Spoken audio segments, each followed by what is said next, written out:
Good afternoon or good morning, depending on where you are joining us from. And welcome to the Yale School of Management Perspective Series featuring Latin Hispanic student voices.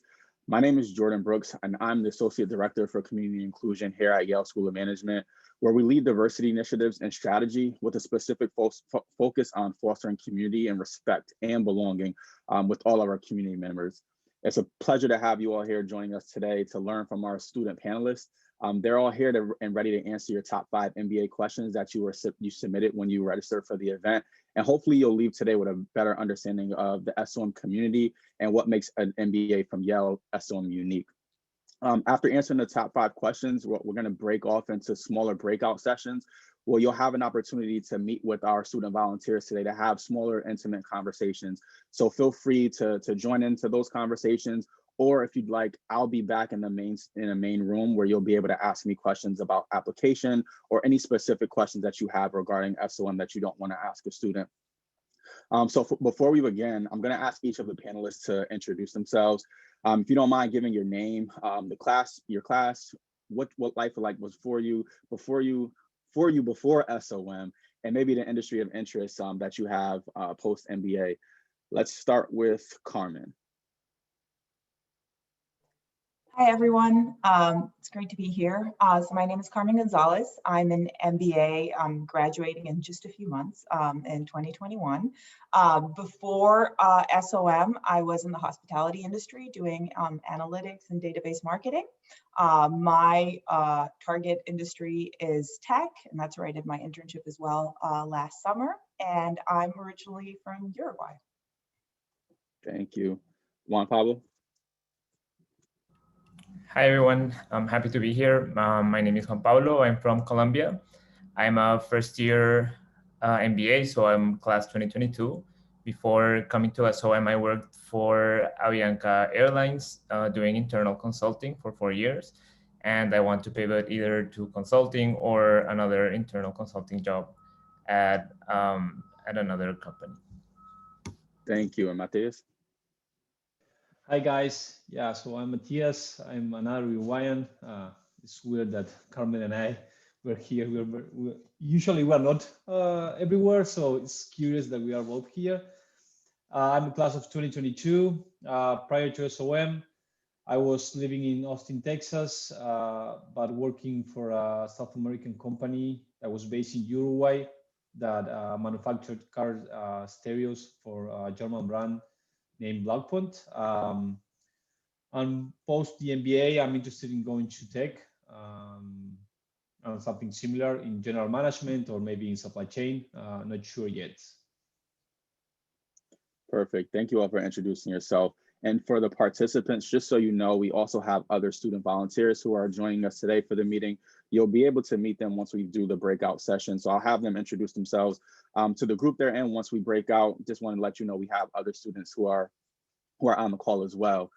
So to frame the conversation, we really wanted to be able to but really shed light on the experience of our Latin and Hispanic students at the school. So our conversation is really going to be gauged around that experience from that particular lens. The questions that you submitted were very specifically chosen, so you can really get an idea of what the experience of any student who holds that identity is like at SOM. So this conversation is going to be specifically geared around experience and identity and how that ends up showing up in the classroom and what implications that has.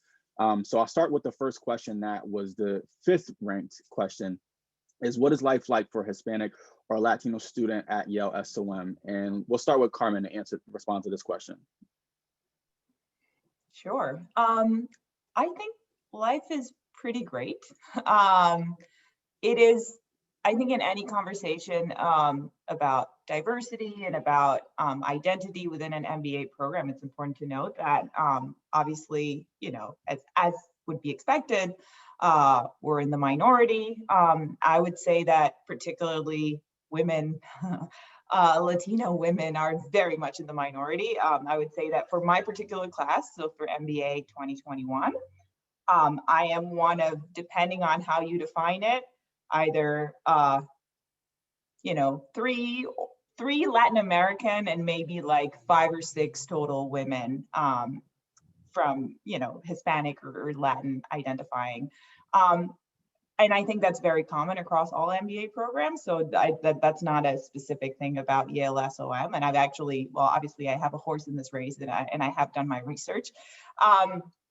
What I think is that the experience itself is very meaningful and rewarding.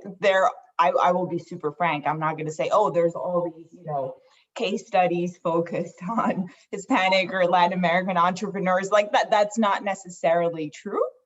But there is a lot of space for us to have a meaningful conversation. I'm actually, again, also have a horse in this race. I am the current president for ALAS, which is the Association for Hispanic and Latin American Students.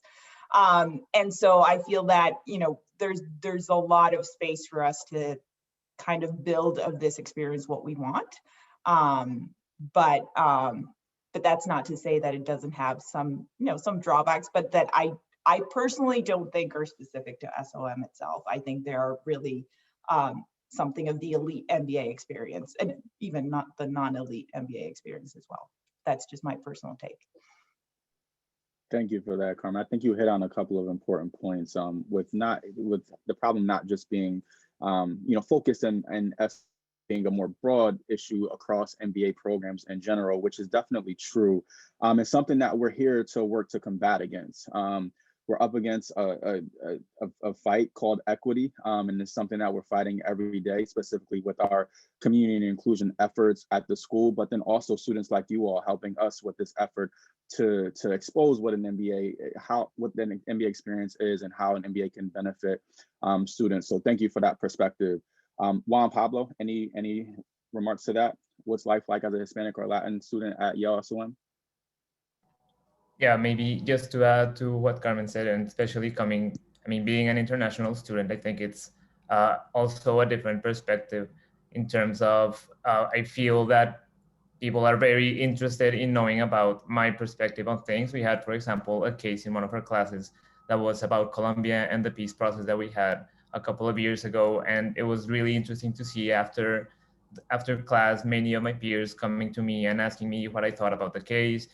And they were actually worried that the case really portrayed my reality, and it's not like biased to the fact that it was, written by professors from the US. So I think it really speaks to how people here have been very interested in knowing about myself, about my culture, and like my perspective being from another country and being a Latin American. I think it's something that I felt people are very interested to know and to really understand, like the differences that our background brings to the table. Thank you. Matias, anything? Yeah, actually, I have a similar sense like Juan Pablo in this matter. So I have never felt myself like a minority. I think that's something that is cultural, the way, we are, but it's not the way I approach it. But SOM, I think, helps you bring that fight and try to improve the situation. And even I think that even the US students, they help us try to increase it and try to help solve the problem. So I think that even though in my case, I was not very focused on that, with these months, I have been being more reflective about the matter and trying to find ways of help other people that maybe feel like a minority. But I'm not, I don't know if I'm explaining well, but I am, but I think that SOM brings a very interesting environment that helps create these type of conversations, and people is very conscious about it. Yeah, I think you explained that perfectly. And that actually, both your comments lead to the next most ranked question, which was, can you be your authentic self in the classroom and on campus? So are you able to show up as you and you bring your identity to class and your lived experience to the classroom or on campus in general? Let's go backwards. Matias, can you start with that question?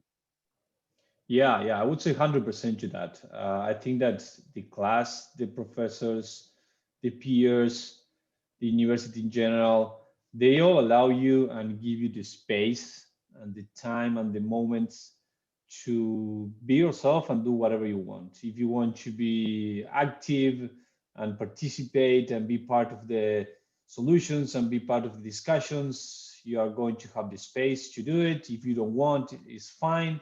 I think that SOM is really good in that way, on both sides. Like if you want to be more quiet, you can be more quiet, and now no one is going to be pushing you. But if you want to participate, people is going to be encouraging you. So I think that SOM is truly good in that way. Juan Pablo? Yeah, I completely echo that, and I think I can be my true self, like Mati said, not just in the sense of me being a Colombian and a Latino here, but I think in every sense in which you are a different. I mean, what makes you different and what makes this a class diverse. Everyone feels. I think most people feel comfortable being themselves and I don't know, living to their ideas and sharing about them and sharing their perspective regardless of the background. So it's not just a matter of being a Hispanic or Latino, just whatever makes you you. I feel that overall people feel comfortable sharing and portraying themselves as they are. Perfect. And what about you, Carmen? Sorry. It's okay.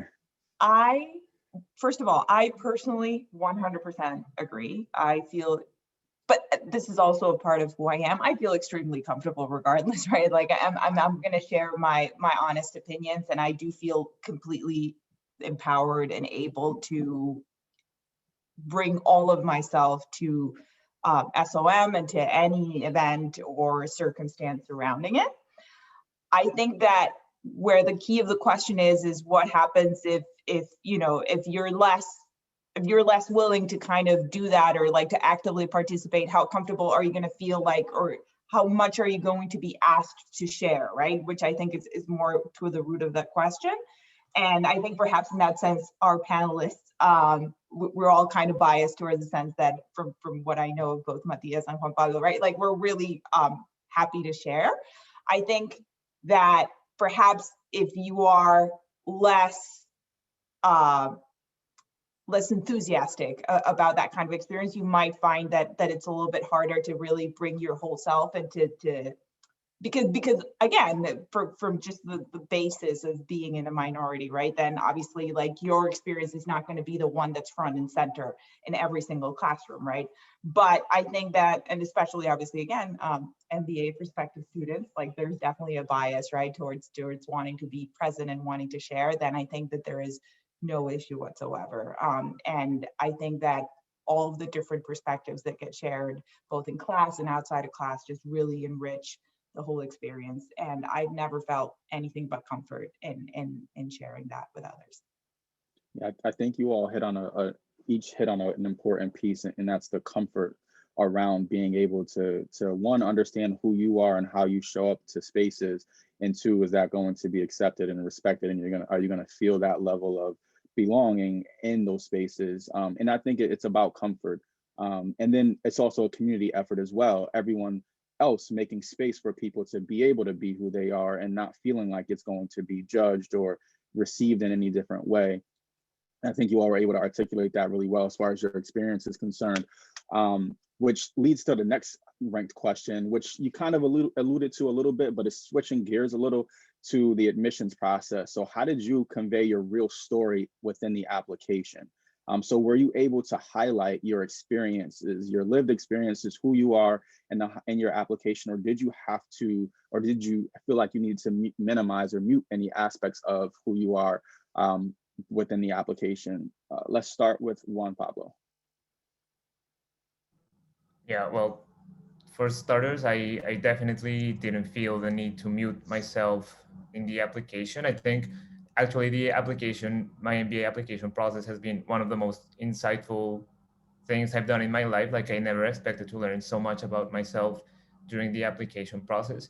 And specifically talking about the application to Yale, I really liked the essay. I feel it was among the ones I did one of the few that gave me a chance to not just speak about my experience and like bring some leadership experience, but I think the way it is phrased allowed to bring a more personal perspective as to the leadership example that I talked about in my essay.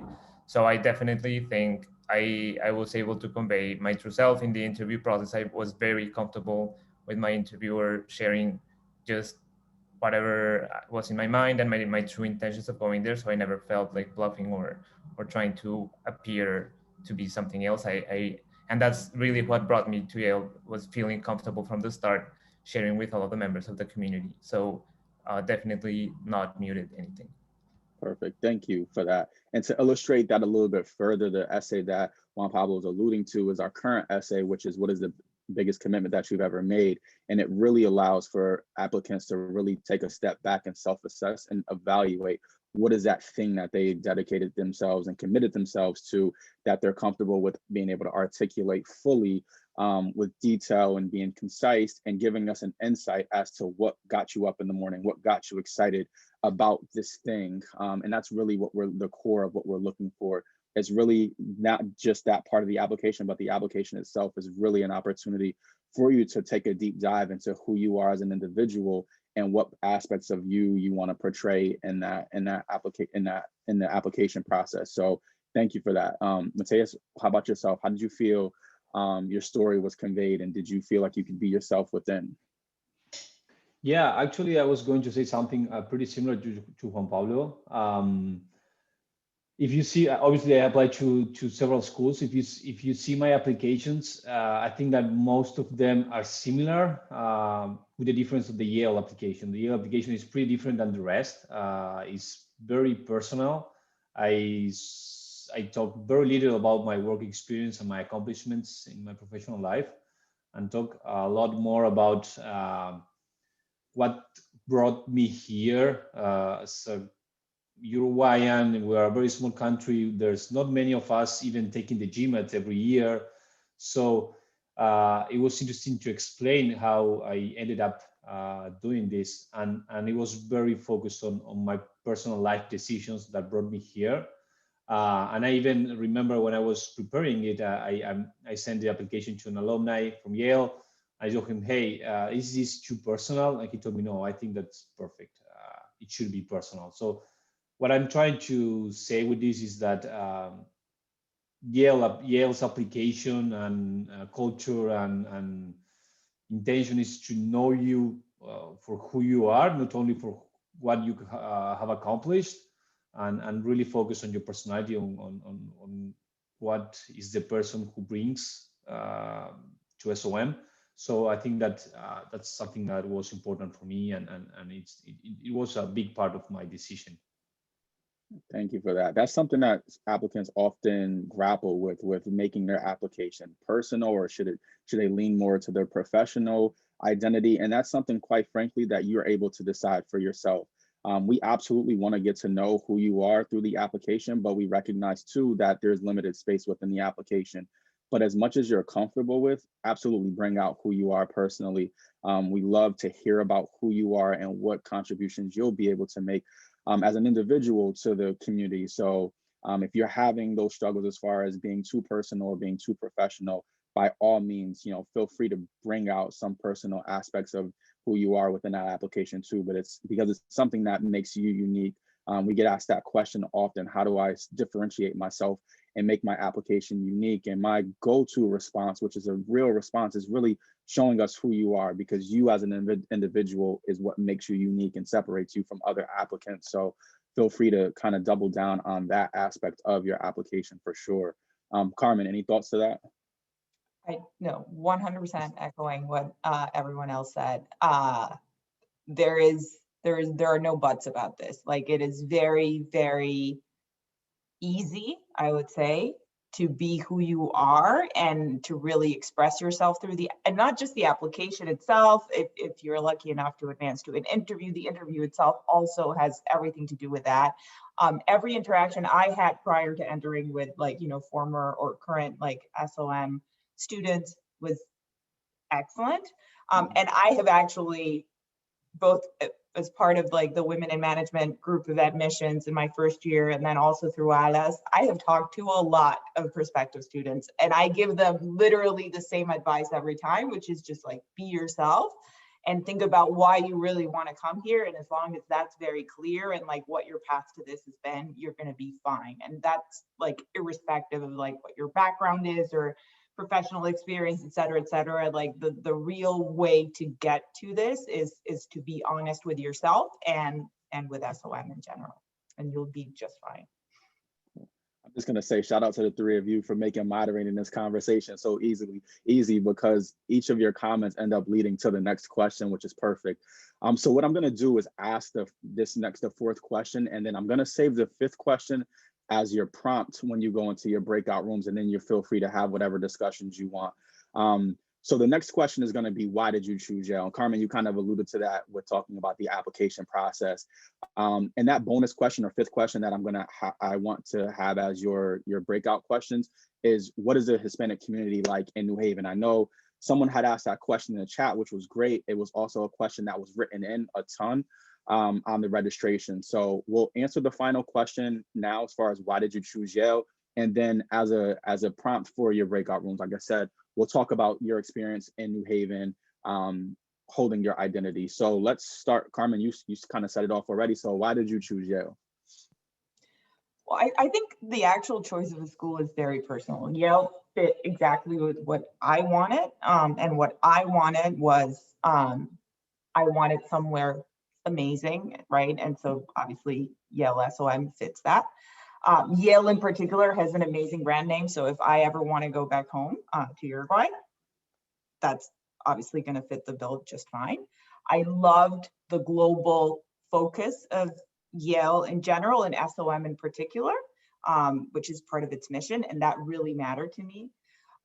I would say probably actually I should have put this number one. I really cared that the culture of the school would be cooperative and not, that kind of cliche, competitive, ambitious, stab you in the back kind of thing that I at least had in my mind prior to thinking about pursuing an MBA. And so I worked really hard to find like schools with a culture that I felt that I would enjoy. And all of these things, by the way, I have found through experience that they were actually true. And so I'm really happy I chose it. And then for more banal reasons, like I wanted to be in the East Coast, I wanted to be close to New York, et cetera, et cetera. New Haven is beautiful. So there were a lot of things that made this make sense to me. And then obviously I was lucky enough, I know many of you won't be, to visit campus before making a decision. And that also, I mean, that didn't hurt in deciding. Cool. Thank you. Juan Pablo, why did you choose Yale? Yeah, I think my main reason was very similar to Carmen, and I think I mentioned it before. Just the sense of community that I felt in every touch point. Even the website, I think, has like a nicer language compared to other business schools. So I really felt that every time that I dig deeper into the application process and met more people, I felt more welcome and more comfortable with them. So I was also looking for a place where there was a collaborative culture and a very strong sense of community, which is what mainly drew me here. And other two big things for me were also the global focus, because I don't think many US business schools have like such as an explicit intention of being globally focused. And lastly, the second year of electives in whatever school at the Yale University is like an amazing opportunity to take courses in. I mean, this university is really amazing, and that was really a big selling point for me as well. Perfect, thank you. And Matias, just end us out. Yeah, so actually I was going to start with the same way that Carmen started. This is a very personal question, and I think critical for your application process is to think about what is important to you. And I think you should focus on your heart in this way. In my case, I was very focused on what place made me feel better. And I have a lot of small details and anecdotes from my interactions with Yale. I was lucky, as Carmen, to come to campus. I came to visit before applying, and then I came to interview. And even I had some info sessions in Austin because I was living in Austin. And I felt at each point of contact and interaction that there was an extra mile that Yale staff was always doing to put interest on your process and to make you feel welcomed. That I think and I experienced that's not common in this type of schools with such an elite brand and name, usually they don't care about you until they know that you are worth of coming here. And I think that SOM was not like that, and that was truly important to me. And secondly, the brand, the same as Carmen. If I want to go back to Latin America at some point, Yale's brand is very strong in Latin America. Perfect. Thank you. Thank you all for answering those questions. So the next aspect or next part of the conversation is going to be in the breakout session. So we'll pause the recording